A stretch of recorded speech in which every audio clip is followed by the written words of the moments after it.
A shell explodes on Canadian soil. Not in a movie, not in a training exercise. A real Japanese artillery shell, fired from a real enemy submarine, detonates near a lighthouse on the coast of Vancouver Island. The year is 1942. The keeper of the Estevan Point Lighthouse stands frozen, listening to the echo roll across the water and disappear into the dark forests behind him. He is not a soldier. He has no weapon, and in that moment, he understands something that the government in Ottawa has been quietly terrified of for months. Canada is exposed, and almost no one is watching the door. To understand how serious this was, you need to understand what was happening in the Pacific at that exact moment. Japan had just dismantled the British Empire in Asia in a matter of weeks. Hong Kong fell in 17 days. Singapore, a fortress that military planners had called impregnable for decades, was gone in 7. The Philippines were burning. Tens of thousands of Allied soldiers were dead or in Japanese prison camps, and the Japanese Navy, the most powerful naval force in the Pacific Ocean, was still moving, still hunting, still looking for the next target. The distance from Japanese-controlled waters to the coast of British Columbia was not an ocean. It was a calculation, a matter of weeks, of fuel, of political will. And everyone with a map and basic arithmetic could see the same thing. The western coast of Canada was not defended. Not really. Here is what makes that fact almost impossible to believe. Canada had entered the war with genuine commitment. Its soldiers were fighting in Europe, its navy was hunting submarines in the Atlantic, its pilots were flying over occupied France. But the country itself, the actual land, the thousands of kilometers of raw coastline, the deep forests of British Columbia, the volcanic islands of the north, the mountain passes and river valleys that stretched from the American border to the Arctic, all of it was watched by almost nobody. The regular army was elsewhere. The coast was a ghost town with a very long shoreline. And then came the decision that almost no history book bothers to mention. Canada could not move conventional troops to every inlet, every cove, every stretch of wilderness coastline fast enough. It did not have the men. It did not have the infrastructure. So it did something that military planners in Tokyo, sitting over their charts and calculating invasion routes, could not have predicted. It armed the people who were already there. Not soldiers, not trained infantrymen, hunters, trappers, fishermen, loggers, indigenous men who had spent their entire lives reading the forests and coastlines of British Columbia the way a general reads a tactical map. Men who knew which valleys a landing force would be channeled into. Men who knew which trails disappeared into terrain so brutal that even a well-equipped army would take days to cross it. Men who could move through those forests without sound, without trace, and without being seen. They were called the Pacific Coast Militia Rangers, and they are one of the most extraordinary military formations in the history of the Second World War that almost no one today has ever heard of. The formation happened fast because it had to. 1942 was not a year for long bureaucratic processes. Men were recruited in fishing villages, in logging camps, in small towns that did not appear on most maps. There were no formal barracks, there were no parade grounds. In many cases, there were no uniforms. What there was a mission. Watch the coast, protect the infrastructure, and if the Japanese land, do not fight them on the beach. Disappear into the forest. Make every step they take cost them something. Make the wilderness itself into a weapon. At its peak, the Rangers numbered over 15,000 men spread across the most remote terrain in North America. They patrolled inlets that no regular military unit could reach without days of travel.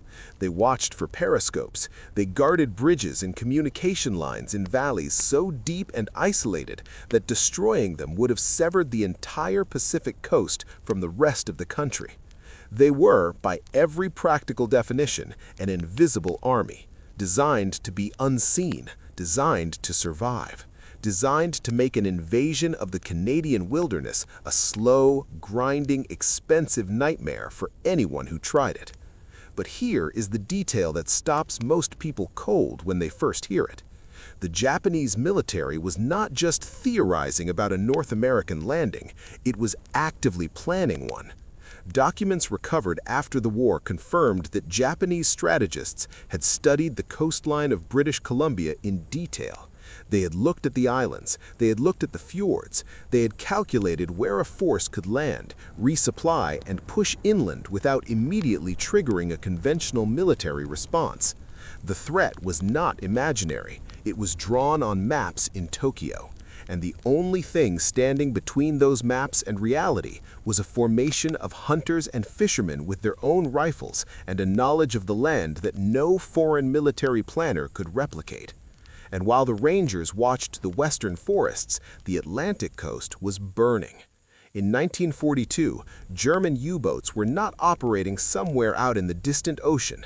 They were inside Canadian waters, inside the Gulf of St. Lawrence, sinking ships within sight of the shore. More than 20 vessels went down in Canadian territorial waters that year alone. People standing on the coast of Quebec could see the fires on the water at night, could smell the oil smoke drifting in from the darkness. Canada was not a safe country that was sending its men to fight somewhere far away.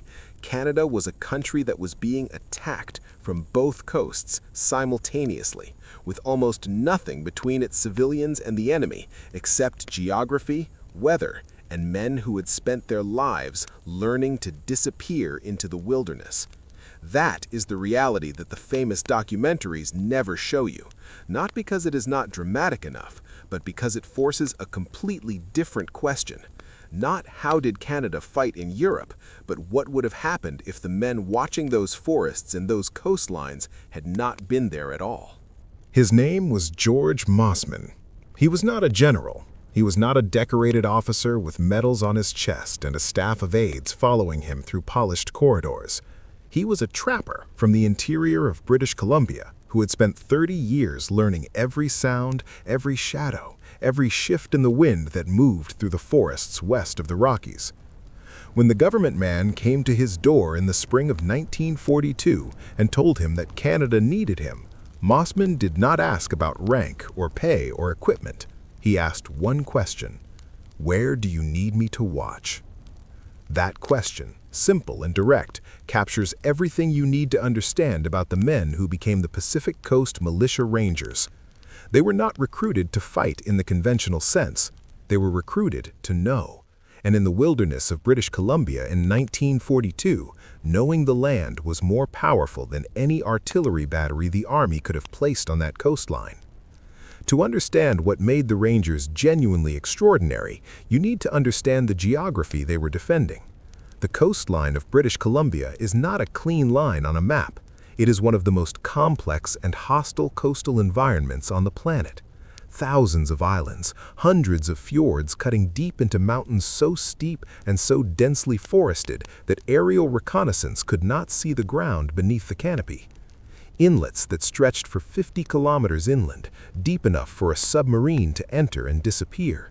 Channels so narrow and so twisted that a ship moving through them in fog was essentially blind.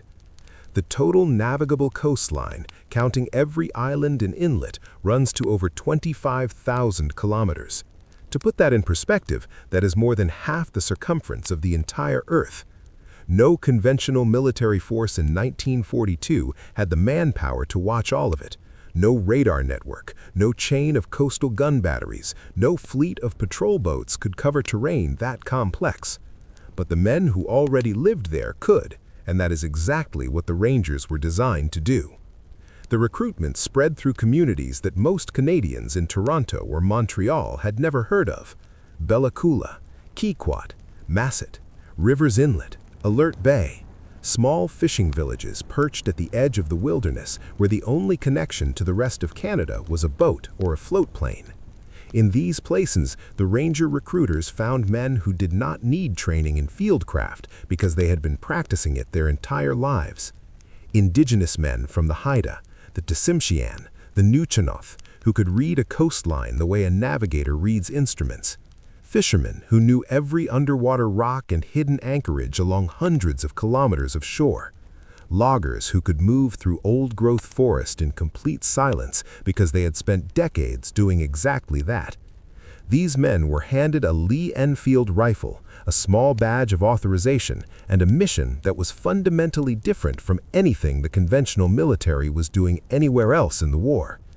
They were not told to hold a line, they were told to become the landscape.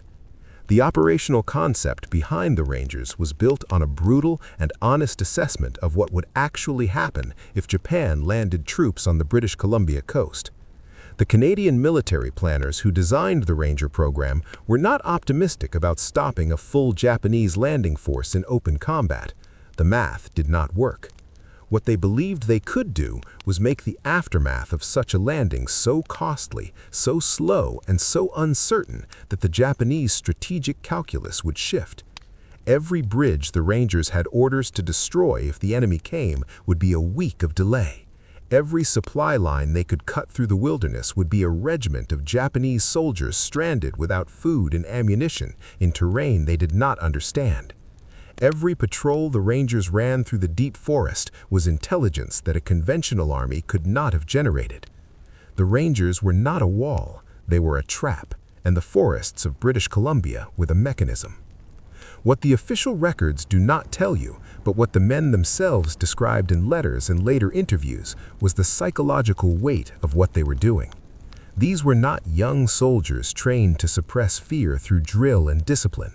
They were farmers and fishermen and hunters who went home at night to their families and then woke up the next morning and walked back out to watch a coastline they were genuinely afraid might have a Japanese submarine sitting in it. One ranger from the village of Ucluelet described going out before dawn every morning to check a particular inlet, and every morning for 2 years asking himself the same question before he rounded the last headland and the water came into view. Is this the morning it is different? That level of sustained, quiet vigilance, repeated day after day by 15,000 men spread across millions of acres of wilderness, was one of the most remarkable military operations of the entire Pacific War. And it happened in complete silence. No newsreel cameras, no dispatches to the newspapers, no medal ceremonies. The Rangers were a secret, not because the government classified them, but because the wilderness they operated in was its own classification. Nobody was watching, and that was the entire point. By mid-1943, something had quietly shifted. The immediate fear of a Japanese beach landing on British Columbia had not disappeared, but it had changed shape. The Japanese Navy had taken a catastrophic blow at Midway. Its carrier groups, the same ones that had torn through Pearl Harbor and Singapore and the entire arc of the Pacific, were gone. The strategic momentum had broken, but the men in Ottawa who understood the full picture were not celebrating, because somewhere to the northwest, on a chain of volcanic islands stretching across the top of the Pacific like a clenched fist pointed directly at North America, a different kind of war had already begun. A war with no front line, no clear enemy position, a war where the cold killed faster than bullets, where the fog swallowed entire battalions, and where Canadian soldiers were about to walk into one of the strangest and most brutal campaigns of the entire conflict, and almost nobody sent them a map that was worth anything. The soldier could not see his hand in front of his face, not because it was dark, it was the middle of the afternoon. What surrounded him was fog so thick and so absolute that the man standing 2 meters to his left was completely invisible. The ground beneath his boots was not ground in any normal sense. It was a layer of soft, waterlogged vegetation called muskeg that swallowed a man's foot to the ankle with every step and released it with a sound like something alive letting go. The temperature was just above freezing, which meant the cold did not kill quickly. It killed slowly, working its way through wet wool and soaked leather 1 degree at a time until the body stopped cooperating and the mind started making decisions that made no sense. This was Kiska, a volcanic island at the western end of the Aleutian chain, sitting in the North Pacific like a forgotten argument between geography and weather. And in the summer of 1943, roughly 5,000 Canadian soldiers were walking into it. They had been told the island was held by 8,000 Japanese troops dug into fortified positions across terrain that military planners had described as among the most difficult on Earth. They were told this would be one of the hardest-fought amphibious landings of the Pacific War. What they were not told, because nobody knew yet, was that the island was completely empty. But that discovery was still days away, and the getting there would cost more than anyone admitted at the time. To understand how Canadians ended up on a volcanic island in the Aleutians fighting a war that most people back home had never heard of, you need to go back to June 1942. While the Japanese submarine was shelling the lighthouse at Estevan Point on the British Columbia coast, a separate Japanese force was doing something far more significant strategically. It was landing troops on two American islands at the western end of the Aleutian chain, Attu and Kiska. For the first time since the War of 1812, foreign soldiers were standing on North American soil under a foreign flag. The psychological impact in Washington and Ottawa was immediate and severe. These were not raids, these were occupations. Japan was planting its flag on the continent, and the northern approach to North America, a route that ran directly from Japanese-controlled islands toward Alaska and then down the coast toward British Columbia, was no longer theoretical.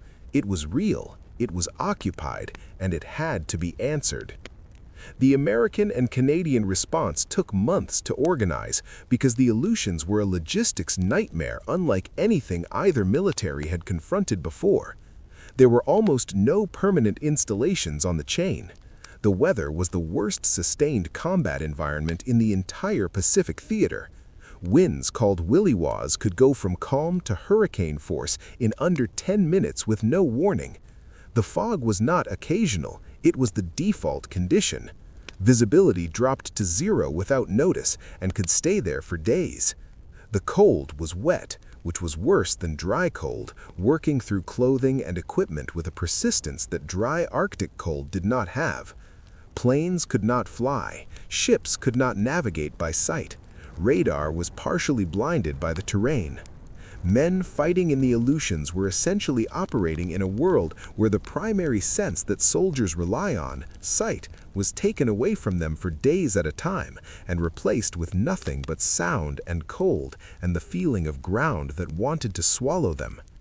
Canada's contribution to the Aleutian Campaign was the 13th Canadian Infantry Brigade, a force built around experienced infantry battalions that had trained for combat in Europe and now found themselves being redirected to the edge of the Arctic Pacific for an operation they had almost no specific preparation for. The men were tough, the regiments were solid, but nothing in their training had prepared them for Aleutian weather, Aleutian terrain, or the particular psychological experience of moving through fog so complete that unit cohesion broke down not because of enemy fire, but because soldiers simply could not see each other. Officers used ropes to keep their men together during advances across the muskeg. Entire platoons navigated by compass bearing alone, moving through a white silence that gave no feedback, no landmarks, no sense of progress, nothing except the compass needle and the sound of boots pulling free of the ground one step at a time. The landing on Kiska happened on August 15, 1943. It was a massive operation. Nearly 35,000 American and Canadian troops went ashore across multiple beaches in conditions that fluctuated between poor and catastrophic. The fog came and went. The surf was heavy. Equipment was lost in the landings. Men moved inland through terrain that slowed progress to a crawl. And then something started happening that took hours to understand. There was no enemy fire. No resistance at the beaches, no snipers in the rocks above the landing zones. The fortified positions that intelligence had mapped were there. The bunkers were real, the weapon emplacements were real, but they were empty. Japan had evacuated the entire garrison 3 weeks earlier, moving 8,000 soldiers off the island in a single night operation conducted under cover of fog so thick that the Allied naval blockade simply did not see it happen. The island was empty, but the soldiers did not know that yet. And in the fog, surrounded by an enemy they could not find, moving through terrain that fought them at every step, the casualties began accumulating anyway. Friendly fire incidents, as units that could not see each other made contact in the muskeg and opened fire on their own men. Booby traps left behind by the Japanese garrison, pressure mines buried in the ground that the withdrawing soldiers had seeded through the most likely approach routes. Equipment failures, as the wet cold destroyed weapons and radios that had been designed for different conditions. By the time the island was confirmed clear, more than 300 Allied casualties had been taken, on an island with no enemy present. The Aleutian campaign had managed to produce a battle where the most dangerous opponent was the environment itself, and where the fog was so complete that an army fought ghosts for 3 days before anyone could confirm the ghosts were not there. What the official after-action reports recorded with careful military language, and what the men described in their letters home with considerably less careful language, was a campaign that had stripped away every assumption about what war was supposed to look like. There was no heroic charge. There was no clear enemy to fix your hate onto. There was no moment of victory that felt like victory. There was only the fog and the cold and the muskeg and the slow grinding realization that you had been walking toward a danger that had already left. The Canadian soldiers who came off Kiska were not broken. They were something harder to explain than broken. They were men who had prepared themselves completely for a violence that never came, and then discovered that the absence of that violence was somehow worse than the thing itself would have been. Because the island had still cost them, the weather had still taken men, the booby traps had still killed, the friendly fire had still wounded. Kiska had extracted its price in full. It had simply refused to show its face while doing it. His name was Victor Sifton, and he was sitting in a room in London in the spring of 1943, staring at a map of the English Channel and trying to solve a problem that no amount of firepower could fix. The Germans were watching. They were always watching. Every ship concentration, every unusual cluster of radio traffic, every pattern of supply movement was being fed into German intelligence and translated into predictions about where the next Allied blow would fall. And the next Allied blow was not just another operation. It was the invasion of Europe, the single most consequential military event of the 20th century. If the Germans knew where it was coming, the beaches would become a slaughterhouse. If they did not know, if they could be made to believe the blow was coming somewhere else, the war could be shortened by years, and hundreds of thousands of men might live who would otherwise die in the surf. Sifton understood this with complete clarity, and he understood something else. The solution was not more guns. The solution was a lie. Not a small lie. The largest, most detailed, most carefully constructed military deception in the history of warfare. And Canadian soldiers, without ever firing a single shot, would help build it. To understand why Canada became so central to Allied deception operations, you need to understand how German military intelligence actually functioned. It was not a simple system that could be fooled by changing one variable. German analysts cross-referenced everything. Radio intercepts were checked against aerial reconnaissance photographs. Aerial photographs were checked against agent reports from inside Britain. Agent reports were checked against prisoner interrogations. To fool this system completely, you had to change every variable simultaneously and maintain the change with absolute consistency across every channel of observation for months at a time. That required real soldiers performing the role of fictional soldiers. It required men with enough discipline to run a deception that could never crack, never contradict itself, never give a German analyst a single thread to pull. And it required those men to do it in total silence, with no recognition, no credit, and no explanation to anyone outside the operation. The specific construction that pulled Canadian forces to the center of this world was called the 1st United States Army Group. On paper, it was one of the most powerful military formations ever assembled. Dozens of divisions, hundreds of thousands of men, positioned in southeastern England directly across the narrowest point of the English Channel from the Pas de Calais, the location where every German strategic analyst agreed the main Allied invasion must come.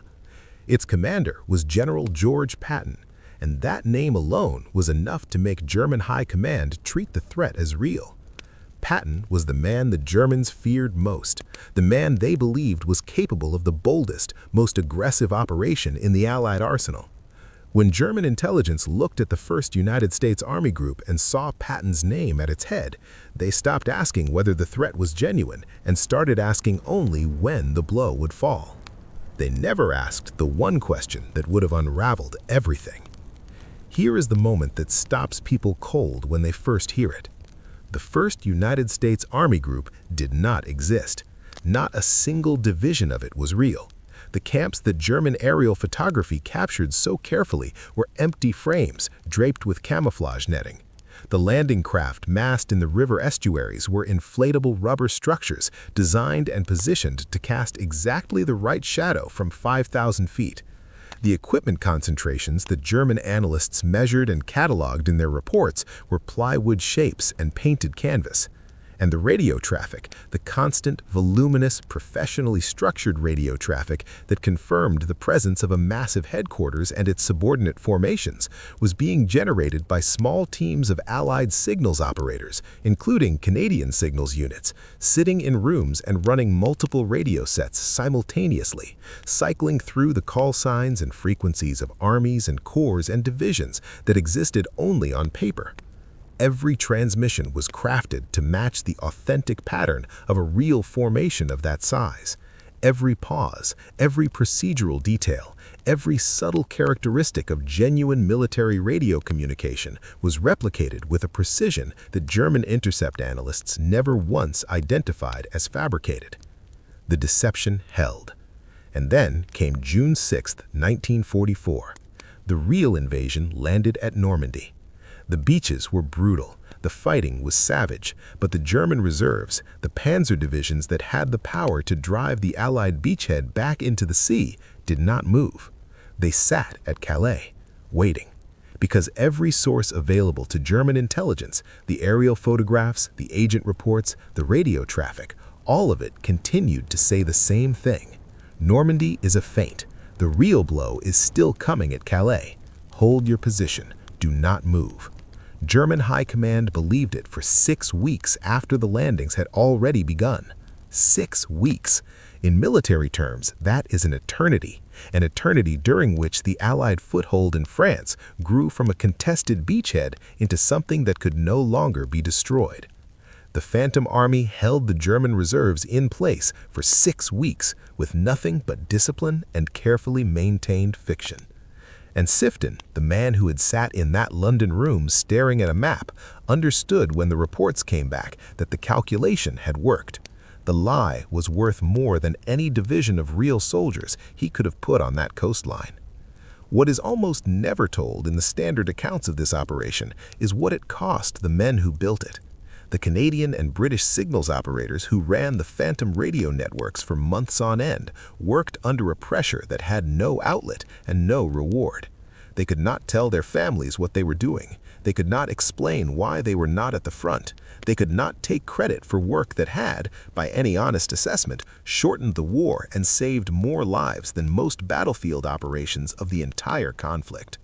Some of these men came home after the war to towns that celebrated soldiers who had fought and bled in France and Italy and the Pacific.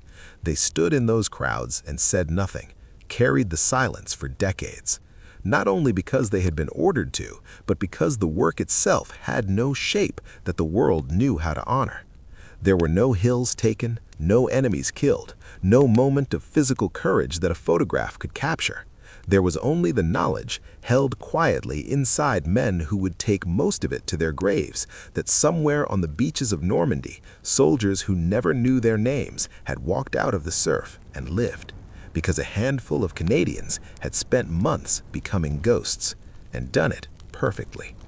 His name was Harold Fleck, and he died in 1987 in a small town in British Columbia without ever once speaking publicly about what he had done during the war. His family knew he had served. They knew he had been somewhere on the coast doing something that involved radio equipment and long silences and occasional trips to places whose names he never mentioned. They did not know the details because he never offered them. At his funeral, a former colleague who had served in the same unit stood at the back of the church and said nothing to anyone. He drove home alone. He had kept the secret for 42 years. He kept it for the rest of his life as well.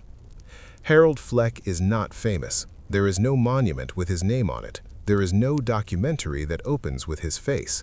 And that absence, that specific and deliberate silence around men like him, is not an accident. It is the result of a story that Canada told itself about the war, a story with heroes and beaches and famous names, and almost no room in it for the men who defended coastlines nobody was watching, fought on islands wrapped in fog, and built armies out of nothing but radio signals and carefully maintained lies. The question worth asking, 40 years after most of them are gone, is why? Why did Canada forget its own ghosts? The answer has several layers, and none of them are flattering.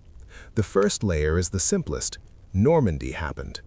June 6, 1944 was the single most photographed, most documented, most cinematically dramatic military event of the 20th century.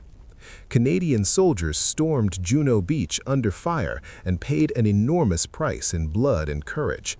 That story had everything a national memory needs: clear heroes, a defined enemy, a moment of violence that could be pointed to and understood immediately. The men who died there deserved every word ever written about them. But the gravity of that story pulled all the light toward itself and left everything else in darkness. The Rangers watching the fog on the British Columbia coast did not have a Juno Beach. The signals operators running phantom radio networks did not have a defining moment that fit on a commemorative plaque. The soldiers who walked through the muskeg of Kiska and fought a battle against an enemy that had already left did not come home with a story that the newspapers knew how to headline. So the newspapers did not headline it.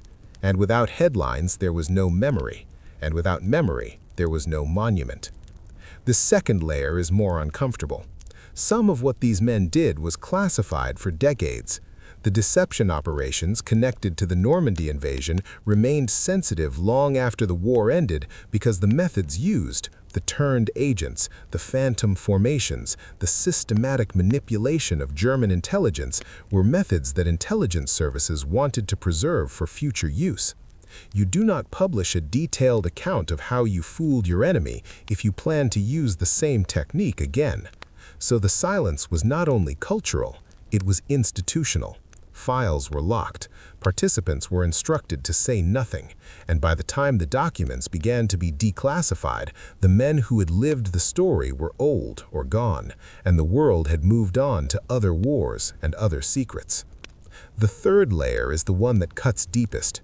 Canada, as a nation, has always had an uncertain relationship with its own military history.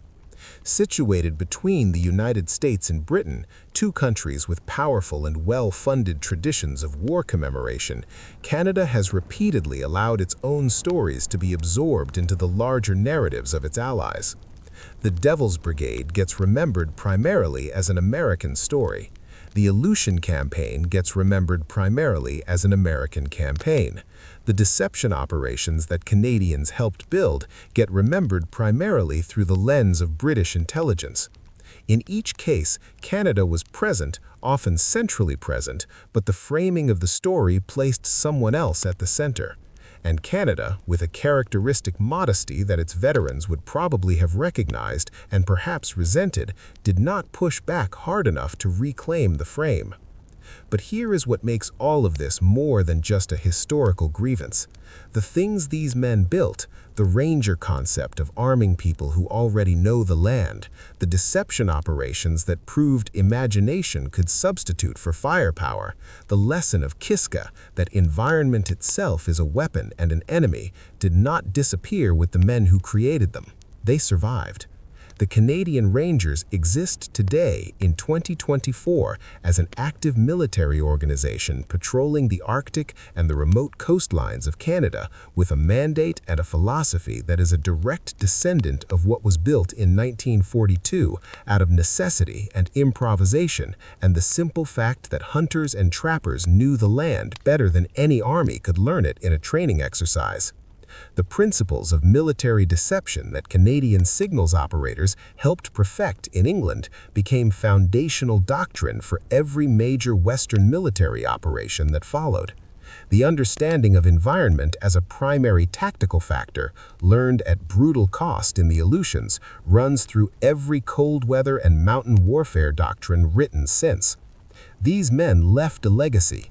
It simply did not come with their names attached. Harold Fleck drove to the coast before dawn on the morning after he came home from the war in 1945. He stood on a headland above the Pacific and looked at the water for a long time. Nobody recorded what he was thinking. Nobody asked. He was just a man standing on a cliff looking at an ocean that in the end had not delivered the thing he had spent 3 years waiting and watching for. He turned around and drove home, and did not speak about it for 42 years. The coast was quiet. The forests behind him were dark and still. And somewhere out on that water, in water that his watch and his patience and the watches and patience of 15,000 men like him had helped keep safe, a fishing boat was moving north through the early light. Its running lights were small and steady. It did not know what the darkness behind it had once contained. It did not need to. That was, in the end, exactly the point.